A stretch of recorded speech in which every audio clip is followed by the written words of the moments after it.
Assalamualaikum warahmatullahi wabarakatuh.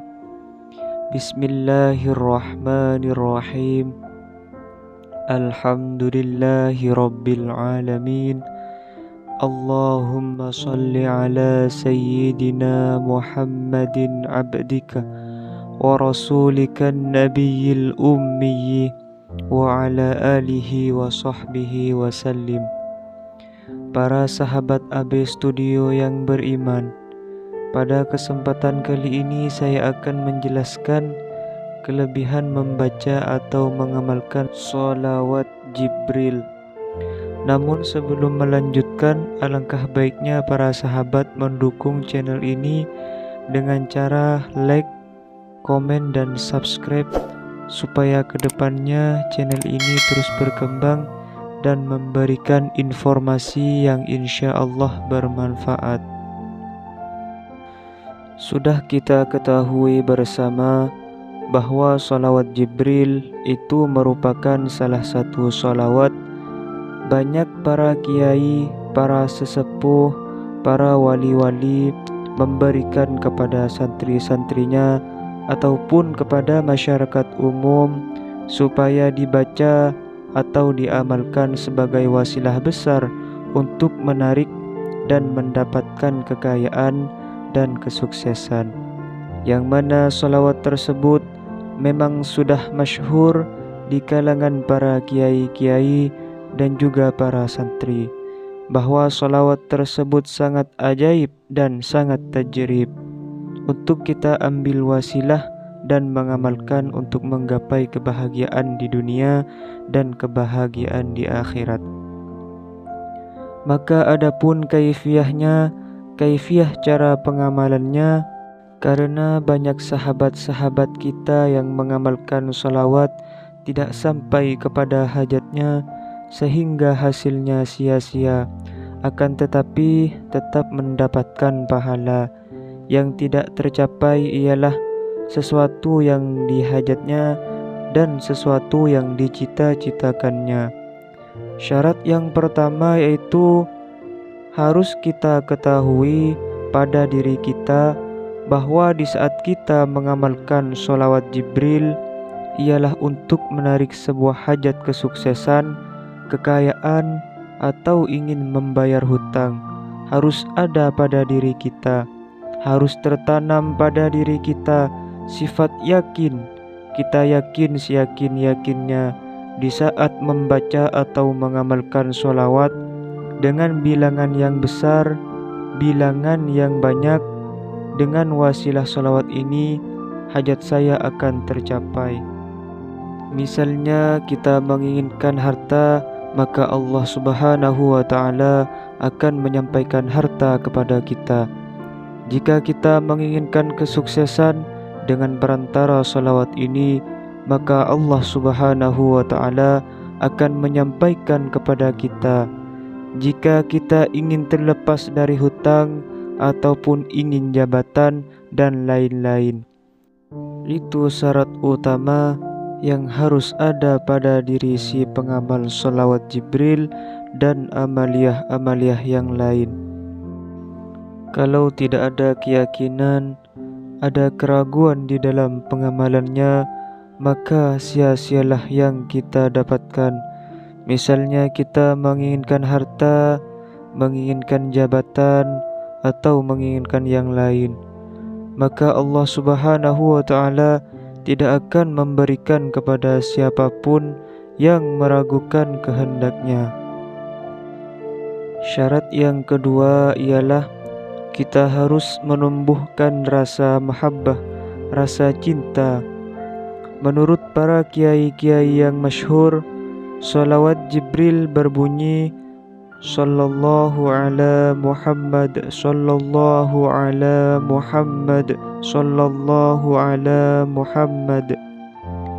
Di saat kita membaca atau mengamalkan sholawat Jibril, seolah-olah kita berada di depan makam Rasulullah, seraya kita tunduk, tabarruk, dan khusyuk, serta yakin seyakin-yakinnya seakan-akan kita berada di hadapan Rasulullah.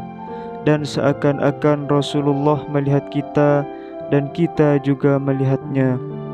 Kita ingin mencium tangannya dan ingin memeluknya, sehingga tidak terasa sambil membaca sholawat maka air mata kita akan mengalir.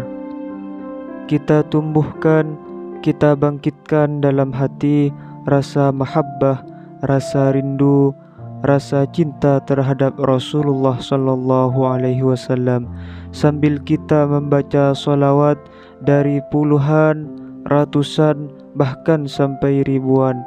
Kita tumbuhkan sifat tersebut supaya keutamaan sholawat kita dapatkan dengan sempurna. Syarat yang ketiga ialah istiqomah. Kita harus istiqomah. Para kiai menyuruh membaca sholawat Jibril, dibaca 1000 kali setiap hari, ada yang 1000 kali sehari, 1000 kali semalam. Ada yang menyuruh membacanya sehari semalam 10.000. Ada juga yang menyuruh membaca sehari semalam dibaca sebanyak 25.000. Bilangan yang besar juga menentukan cepatnya terkabul sebuah hajat, apa yang kita inginkan dan apa yang kita cita-citakan. Walaupun kita mengamalkan 25.000 salawat sekalipun, kalau tidak istiqomah, maka rahasia tersebut tidak akan kita gapai. Di saat kita membaca 100 kali sehari semalam, akan tetapi kita istiqomah, tidak pernah kita absen semalam pun, atau tidak pernah kita absen 1 hari pun, kita tetap istiqomah, maka dalam waktu yang singkat, apa yang kita hajat dan apa yang kita cita-citakan, insya-Allah Allah Subhanahu wa Ta'ala akan mengabulkan permintaan kita dengan sempurna. Bahkan Allah Subhanahu wa Ta'ala akan mengabulkan lebih dari apa yang kita hajatkan. Yang penting kita yakin seyakin-yakinnya menumbuhkan rasa mahabbah, istiqomah saat mengamalkan setelah selesai sholat. Jika kita mengamalkan 100 kali, maka kita harus istiqomah. Atau jika kita mengamalkan sehari semalam 1000 kali, maka juga harus istiqomah. Atau mengamalkan sehari 1000 kali, semalam 1000 kali, harus juga istiqomah. Dan setiap pembacaannya di saat sampai bilangan, baca doa ini 1 kali atau 3 kali, walaupun bilangan 1000, 2000, 3000 atau 10.000. Yang mana doa ini khusus untuk menarik rezeki. Doanya ialah Bismillahirrahmanirrahim. Allahumma a'tini thawaba sallallahu ala Muhammad an tarzuqani syai'an asta'inu bihi ala ta'ati subhana rabbika rabbil izzati amma yasifun wa salamun alal mursalin walhamdulillahi rabbil alamin. Dibaca sebanyak 1 kali, 3 kali, atau 7 kali. Semoga Allah Subhanahu wa Ta'ala memberi kekuatan kepada kita untuk selalu bermulazamah dengan sholawat, karena sholawat itu menyampaikan kita kepada kasih sayangnya Allah Subhanahu wa Ta'ala dan kasih sayangnya Rasulullah sallallahu alaihi wasallam. Amin amin Allahumma amin. Demikianlah yang bisa saya sampaikan, semoga bermanfaat. Akhiran, Assalamualaikum warahmatullahi wabarakatuh.